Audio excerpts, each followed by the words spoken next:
Drama serial हद की आने वाली एपिसोड बहुत ही ज्यादा इंटरेस्टिंग होने जा रही है, जिसके अंदर आपको दिखाया जाएगा कि अब जबकि फरियाल डॉक्टर निम्रा से मैक का फोन नंबर भी ले चुकी है तो यकीनन ज़रार से कहेगी कि मैं खुद मैक से बात करके मालूम करने की कोशिश करूंगी। खैर फिलहाल तो बात करेंगे, अभी यहाँ पर शहराम और इसकी फैमिली मौजूद है। फरियाल को यूं अचानक देखकर जीनिया की शक्ल तो बिगड़ जाती है कि इसे भी यही मौका मिला था हमारे घर पर आने का, जबकि सीरत बेगम फौरन अपने जज्बात पर काबू करते हुए फरियाल का खुश दिली से खैर मकदम करती है और कहती है कि बहुत अच्छे मौके पर आई हो। फरियाल शहराम और जीनिया की एंगेजमेंट हो गई है और बहुत जल्दी शादी भी होने वाली है। फरियाल को ये सब कुछ देखकर बहुत अजीब लगता है और खास तौर पर ये देख करके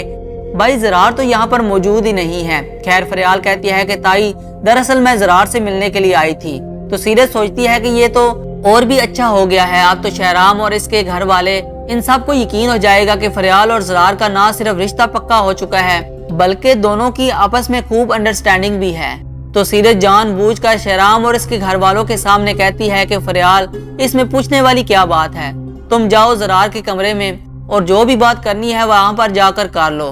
बल्कि इसको जाकर देखो, इसकी सुबह से तबीयत भी खराब है। कभी वो यहाँ पर मेहमानों के पास भी नहीं बैठा। अब फरियाल जब ज़रार के पास जाती है तो ज़रार कमरे में अंधेरा करके उदास परेशान बैठा होता है, क्योंकि एक तो महक की दूरी और फिर जो इसके ऊपर इतना बड़ा इल्जाम लगा है कि शायद इसकी गलत इंजेक्शन लगाने की वजह से बच्चे की डेथ हुई है। खैर अब फरियाल जाकर उसे देखती है तो इसकी हालत देखकर इसे बहुत अफसोस होता है और ज़रार से कहती है कि ज़रार तुम्हें भी भाई मेहमानों के साथ होना चाहिए था, जबकि जीनिया का रिश्ता पक्का हो चुका है बल्कि एंगेजमेंट भी हो चुकी है। ज़रार को ये सुनकर शदीद अफसोस होता है और फरियाल से कहता है कि मैंने माम से कहा भी था कि मेरी थोड़ी सी मेंटली हालत स्टेबल होने दें, इसके बाद आप जीनिया के होने वाले ससुराल वालों को बुला लें, लेकिन मुझे लगता है कि मेरी इस घर में किसी को फिक्र ही नहीं है और ना ही मेरी किसी को जरूरत है। आप देखो ना, मैं जीनिया का इकलौता भाई हूँ, लेकिन मेरे बगैर इन लोगों ने रिश्ता पक्का कर दिया, हत्ता कि एंगेजमेंट भी कर दी। मेरी क्या हैसियत है इस घर में, मेरा होना ना होना बराबर है।